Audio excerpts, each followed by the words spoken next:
Hello, good morning, and welcome to a Watching Brief special bulletin. I'm joined as ever by my co-host Andy Brockman. Hello, Mark. Hi. Hello, good morning. And well, the special bulletins for Watching Brief are videos where we try to present a focused account of a particularly pressing issue in the world of archaeology.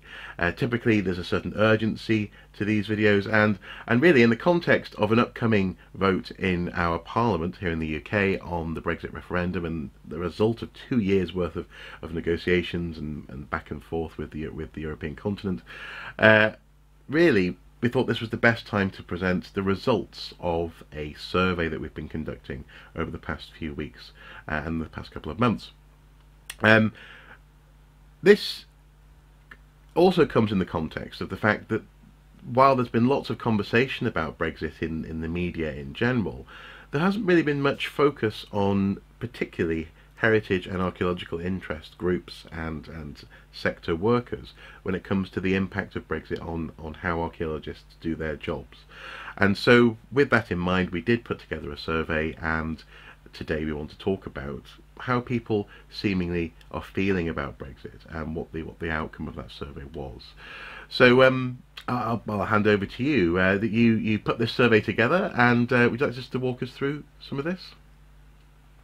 Well, what we did was ask people to fill in a Google form, which looked at various issues from how they voted if they had a vote in the 2016 Brexit referendum in England, Scotland, Wales, Northern Ireland, through to how they saw the result affecting their professional practice, how it saw them affecting employment, and finally through to their attitudes to how they saw the future of archaeology and heritage.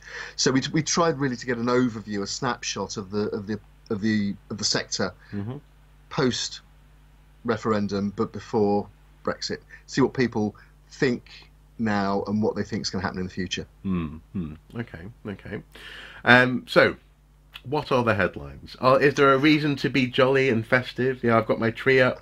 I'm wearing my semi-festive jumper with a joker and the antlers. If we're talking Christmas movies, I think we're more Gremlins than Elf. Oh, okay. Yeah. If I just throw out some of the basic statistics, obviously we use a Google form which people had to sign into with a valid email address, so we weren't being responded to on multiple times by bots. No. So we're fairly confident that the statistics are reasonably valid as they can be with a self-selecting sample. Okay.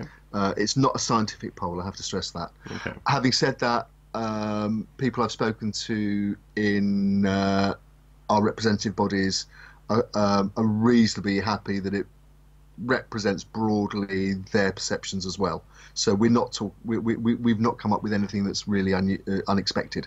Just to clarify, when we say this is a self-selecting audience, really this is in the context of, even anonymously, people not necessarily wanting to always publicly state an opinion on Brexit, because actually if someone is identified and maybe their contracts come into question because of it, archaeology is a very vulnerable sector in terms of employment and the repercussions of stating something that might disappoint someone who you're working with. So in that sense, I don't think it's just Brexit. I think there's a general tendency in the archaeology and heritage sector for people not to be comfortable, shall we say, about speaking out about any issue, about many issues.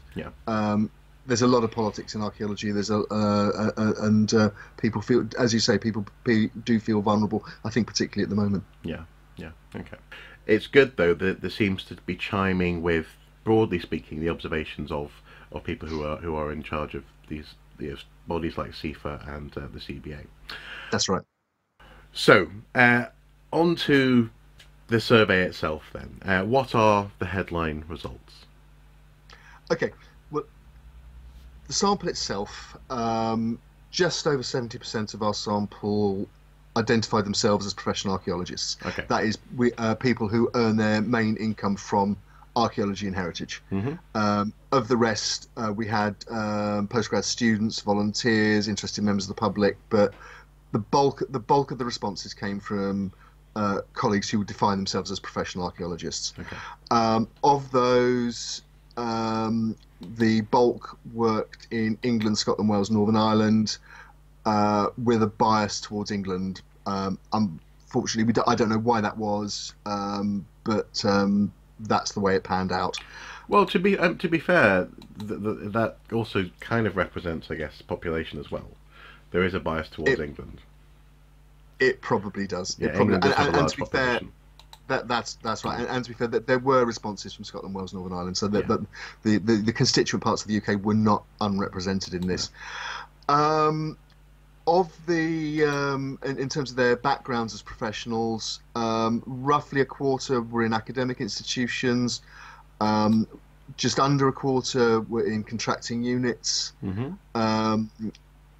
Others, just under 15% in heritage charities like English Heritage, National Trust, and so on, and just under 10% in the regulatory system. So people like Historic England. Mm-hmm. Mm-hmm. In terms, one of the things we asked them was how people had voted in 2016 if they had a vote, and of the people who had a vote in the Brexit referendum. And again, I think this chimes in very much with the polling for the wider academic sector. 70% voted Remain, only 8% voted Leave. Right. Okay. Okay. Mm-hmm. And compare that with the national statistics, which were 52% Leave, 48% Remain. Mm-hmm. Mm-hmm. Which, of course, also varied region by region. So, for example, I live in a region that voted 65% Leave. And, indeed, whereas if you live in Scotland or Northern Ireland, you voted Remain. Your population collectively voted Remain. Of course, that has no effect because the results are aggregated together across the country. Exactly. Yeah. Okay. Okay. So there's a broad trend then towards remaining. What else? Well, I think one of the most striking aspects of this, and it's one that's caused concern in the representative bodies and the regulators like Historic England and so on, is there is evidence within the survey of EU archaeologists leaving Britain in the wake of the referendum, and I think it's perhaps reasonable to assume, perhaps as a consequence of the uncertainty as to whether they'll be able to remain and work in this country, and perhaps also because of the reports of increased hostility towards people who are perceived as foreigners. Okay, can you give me some stats? I certainly can. We asked if people were aware of any EU passport holders, non-British passport holders, who were working in the archaeology and heritage sector who'd chosen to leave because of the Brexit decision, and of the sample, 37% said yes. So 37%. So over a third knew of an EU passport holder who had decided to leave. Okay. That's right. Okay. And when we asked about numbers of the people that responded, almost half knew of at least two people who'd left, and just around 17% knew of at least four people or more who'd chosen to leave. So and just to clarify, because obviously 37 isn't almost half. So these are a breakdown of that 37%. So almost half of that 37% knew more than one. Yeah. Okay. Yeah. Okay. Yeah. We also asked if employers had found it more difficult to recruit staff from the EU since June 2016, when the referendum took place, and 60% said yes, that it was more difficult to attract staff from the EU, whereas compared to previously. Okay. Conversely, we asked if they were taking on staff from outside the EU. There does appear to be an uptake from staff from places like North America and Canada and Australia and New Zealand, so English-speaking parts of the world by and large, it would appear. Mm-hmm. But it doesn't appear those are in the kind of numbers that will replace the EU colleagues who are choosing to leave. Okay. Um, So, but nonetheless, arguably though, this is a sign that, as it were, the theory is working. In so much as if as is so often presented at the moment, freedom of movement within the EU is one of those red line topics, and it's certainly the one remaining red liner that Theresa May, our Prime Minister, holds on to and repeats consistently. She seems to think that that certainly chimes with people in Britain. The theory, therefore, is working. Fewer people are coming to Europe, more Europeans are leaving Britain, and we're getting people coming in seemingly from outside the EU. However, there is a question that potentially needs to be answered there, in so much as what is this not necessarily an adequate one-for-one replacement of human power, people coming in and replacing people who have left, but also the knowledge base. Because if if you're an archaeologist, you are interested, say, in things like disease, maybe amongst the population, or if you're interested in the spread of agriculture, for example, you're unlikely to know about that stuff in a European context, and also in terms of Britain's immediate neighbours. If you come, say, from Australia or Canada, your neck of the woods will have a different archaeological You'll flavour. have a fairly steep. You could have a fairly steep learning curve. I think that's true. Yeah. I think there's a more fundamental issue though in this, and it's shown up in another question that we asked. We asked, do you think that the promised restrictions on immigration when the UK leaves the EU will have an impact on your staffing levels and ability to undertake projects? Mm-hmm, mm-hmm. And of the people responding to that, almost half, 46%, nearly 47%, responded yes. Mm-hmm. Only 15% felt that they'd be able to fill gaps in staff from the UK and outside of the EU. Yeah. And if trying to put sort of political value judgments to one side, if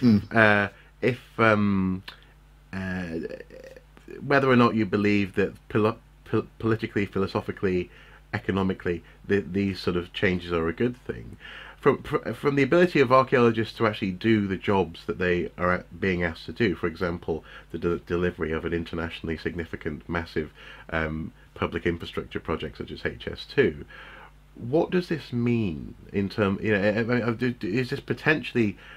It sounds as though this is potentially compromising archaeologists' ability to do things and so to do them effectively without having to massively retrain a new influx of workers from far away. That is certainly a suggestion, and it works in the short term and the longer term too, because we also ask questions about higher education, and people who responded to that question, 2/3 roughly felt that they'd observed a fall off in applications to postgrad courses from EU students. Right, and that could be the opposite, as you said, sort of the opposite, couldn't it? In so much as if I'm a postgrad student from India, for example, a postgrad course in the UK holds less appeal than perhaps if I'm a Scandinavian postgrad student, where there has been historical connections, and therefore my interest, say, in the Viking population may well actually map quite nicely onto a course that's being provided at Durham University, for example. Okay, it's an interesting one, and therefore quite complex. I mean, do you get any sense though? Because you mentioned this is not quite the Elf movie in terms of emotional impact. Would you get a sense of the impact on morale then? We talked a little bit about how this affects the mechanism of archaeologists being able to do things, but do you get a sense of how people feel about Brexit from this? Yeah, and this is against the background of, for example, almost 20% of our sample had received some form of EU funding. Mm-hmm. Just over 30% of our sample had taken part in the Erasmus programme of student exchange within the European Union and some other affiliated countries, and it remains to be seen whether the UK will become one of those affiliated countries if we do become a third country to the European Union. Funding programs that included the European Social Fund, regional development funds, which obviously people in Wales and southwest of England will be familiar with, also in the northeast, actually, where you are at the moment. And so that's the background. What people are expecting, we asked if do you believe that Britain leaving the European Union will be good for archaeology, heritage practice and funding? Overwhelmingly, almost 86% felt no. Right.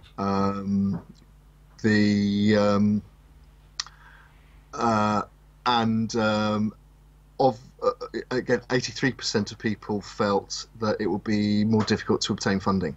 Right. In future. 77% felt it would be more difficult to find research partners, and we're already seeing that with the UK being excluded from bidding, not from being a partner, but from bidding as a lead partner in some European science funding program funding streams.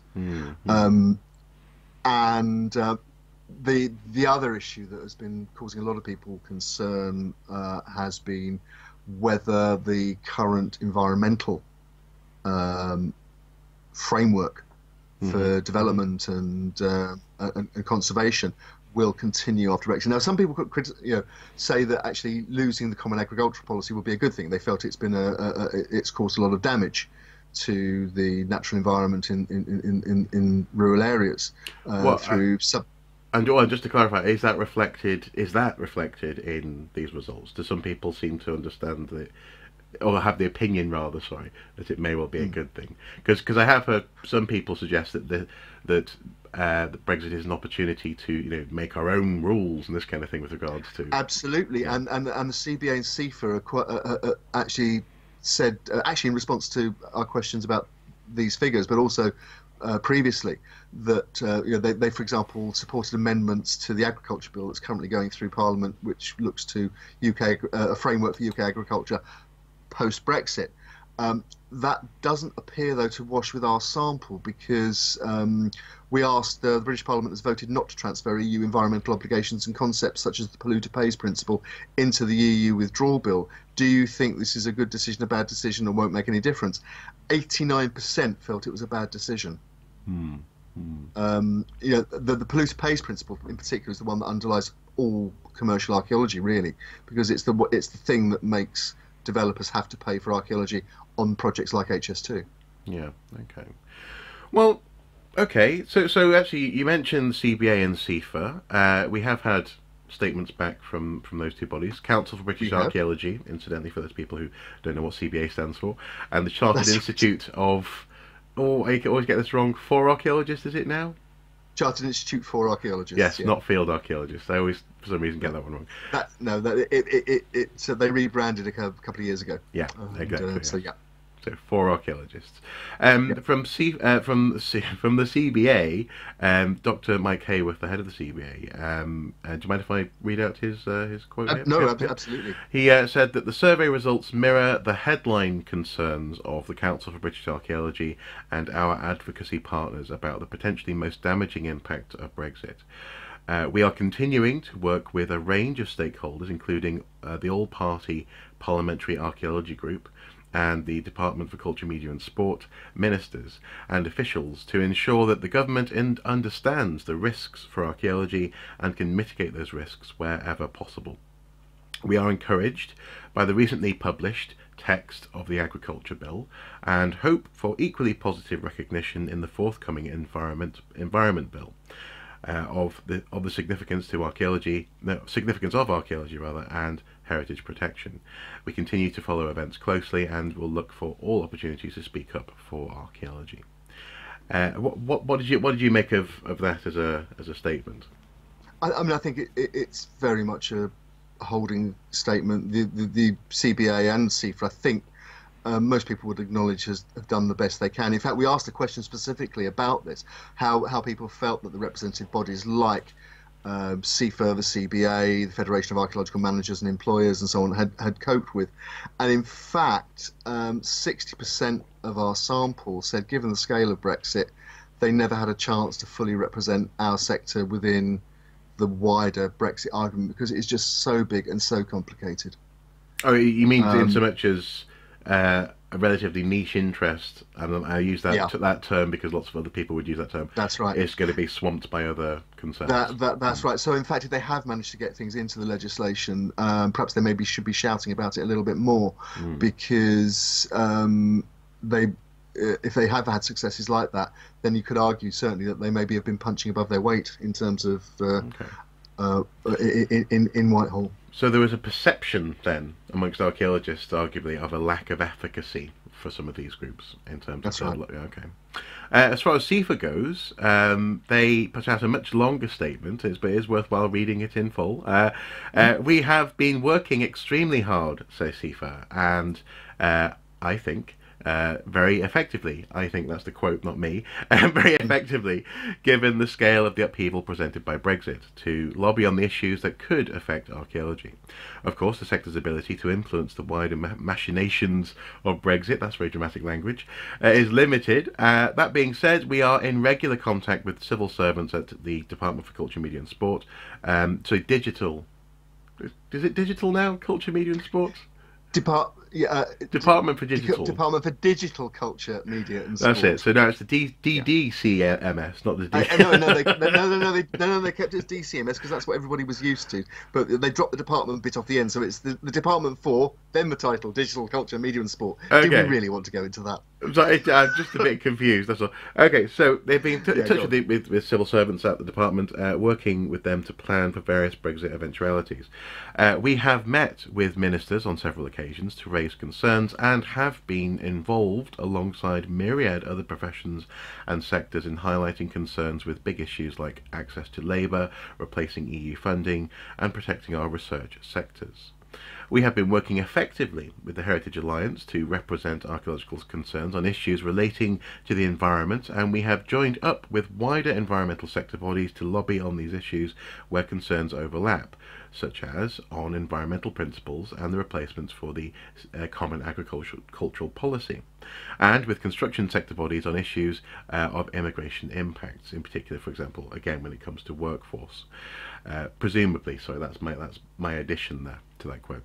CIfA goes on to say, since the referendum, we have succeeded in lobbying to amend the EU withdrawal bill to require government to publish details on how they will protect the environmental principles, and have secured a very positive inclusion for cultural heritage within the agriculture bill. And I have, again CIfA, been in Westminster this very week briefing parliamentarians on potential amendments to the agricultural bill and opportunities within the forthcoming environmental bill, which will potentially secure protections for archaeology and seek a new duty which will protect heritage environment record services. We cannot dictate, however, CIfA goes on, how the country chooses to proceed with Brexit, if it chooses to proceed at all. We can read the economic forecasts and speculate as to the impacts on the markets for archaeology with only limited benefit. And we can all decide whether we feel that this paints an overall optimistic or pessimistic picture. What we can do as CIfA is to work to highlight potential harm and propose ways to prevent or minimise it. But we should also not overlook that there are opportunities presented by Brexit.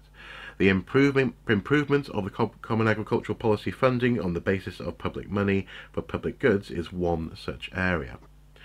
If people have specific concerns about policy impact of Brexit, they can contact CIfA for advice. We will, of course, be watching with interest the results of the meaningful vote tomorrow. In the meantime, your readers can read our most recent Brexit briefing here, and they do include a PDF link, which we will include in the video information below. And I think really to wind all this up, and it's really responding to those statements, and particularly perhaps the one about CIfA, which, reading between the lines, it does talk about I think minimal benefits. I can't remember the exact words, but it does. There is an element of ambivalence there. The ambivalence is not there in our sample because we limited asked benefits. Limited benefits. Thank you. Yeah. We asked, in conclusion, overall, are you optimistic or pessimistic about the future of archaeology in the heritage sector? Overwhelmingly, and almost 84% were pessimistic. Only 8% are optimistic of the sample were optimistic about the future. And we asked if that the answer to that question was affected by the likelihood that the UK would leave the EU in March 2019 under the Brexit process, and almost 86% of the sample agreed with that, that they were pessimistic because of Brexit. We asked, compared to today in 5 years' time, how do you see the state of archaeology and heritage in the UK in higher education and the role of the professional archaeology and heritage sector? A few people said depends on this, that, and the other. Most of the comments were again negative. Everything will be smaller because Brexit will negatively impact the sector, said one person. Based on the previous 5 years' behaviour, said one. And I think we have to say that we've got to factor into this the fact that the heritage sector has already suffered major cuts under the government's austerity programme before even the uncertainty of Brexit. So that's feeding into this. And also, part of that environment has been cuts to the heritage sector, but also an increase in provision for and the presumption that development and planning for development is a good thing for the economy. So there's been pressures in both directions in that sense. Yeah. Absolutely. But I mean, I think we're talking about uncertainty and push and retreat in most areas. And again, one of the comments. I think the sector will be weaker. I already know anecdotally that scholars in other European universities are actively avoiding including UK partners in major funding applications for fear of what Brexit will mean.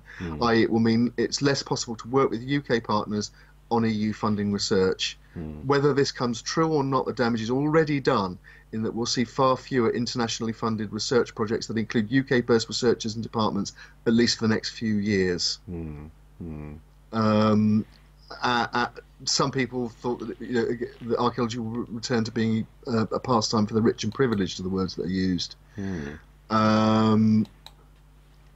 People have alluded to what already an apparent decline in higher education. Some people were even referred to the planning regulations and think that planning regulations are going to be relaxed and that the sector's going to shrink. Some people think that it's certainly not going to expand. That's the best we can hope for. And other people, one respondent in particular used an Anglo-Saxon expletive. So there's a lot of just as a point of order. I'm not always convinced that these expletives are particularly Anglo-Saxon. I know that's what people say, but anyway, that's linguistic. We'll come back to that one day. The final thing, yeah, absolutely. No, the final thing, and just the point to finish on, really, because we've got the meaningful vote, as it's called. Well, at the moment, it's scheduled for tomorrow. The Prime Minister may change her mind about that. We don't know. Everything's up in the air at the moment, but. Of our sample, and this question was answered by every person within the survey. We asked, do you support an exit from Brexit, a people's vote, a referendum on the final terms on a take it or leave it basis, a general election, or Parliament just proceeding with Brexit without any further elections? 49% would like the Brexit process to just end. Sorry, end 2%. End as in not proceed with Brexit. Not to proceed. Yeah, exit from Brexit, as the Liberal Democrats in the UK say. Almost half of our sample don't want Brexit to happen. Another 32% favour the people's vote, the new referendum, with a question to be decided. So, a few, only 10% felt that the process should continue without any further elections or referendums. Right. Okay. And Brexit should just continue. So that's the Well, that's the background, really. which also in itself is interesting, as much as uh, that there's people who want to proceed, presumably based on the other stats that we've been talking about, a large proportion of them feel that it's going to be bad for us anyway, but we should nonetheless just trudge on. Okay, interesting, interesting. Okay, well, I'm not particularly interested in presenting here necessarily my own personal political opinion. I think that actually the point of this video has been to present the results of the survey. That's absolutely right, and I think I should say as well, I'll be writing up the results and they'll be published on the pipeline later on today. Okay, excellent. Okay, I will put a link there below them. And in that context, it may well be clear from previous comments that I've made what my outlook is on these issues. But in this particular video, I think this has been an interesting exercise in compare and contrast of people within the sector, how they feel about this stuff, but also actually what our leading governing bodies are trying to do. And also actually I think I found it particularly interesting, this issue of perception, this idea that archaeologists feel, even if it's not necessarily the case, but they feel that more could or should be done. There's some, perhaps actually in some respects, in particular the CBA, particularly in terms of their plug into the cross-parliamentary group, should be maybe a bit louder, a bit more brazen in talking about the work that they're doing, so as to reassure archaeologists, perhaps at a time like this, that their voice is quietly and subtly being listened to, even if it's not someone kicking in a door and saying, stop this madness, kind of thing. I think you're right. I think reading the mood music on this and the responses to the survey, plus talking to people out and listening to people outside, I think at the moment we're part of a sector which is not in crisis yet, but people fear it could be for all sorts of reasons, not just Brexit. And there is certainly a lack of confidence and a sense that there's a lot actually to be proud of, a lot that's worth fighting for, and people would like to be seen, or maybe like the bodies that represent them to be a bit more public about how they're fighting for those things that people in our sector regard as important. And especially things like, for example, Erasmus and trying to re-access and assert that sort of the status of those sorts of programs. That's right. That's the point.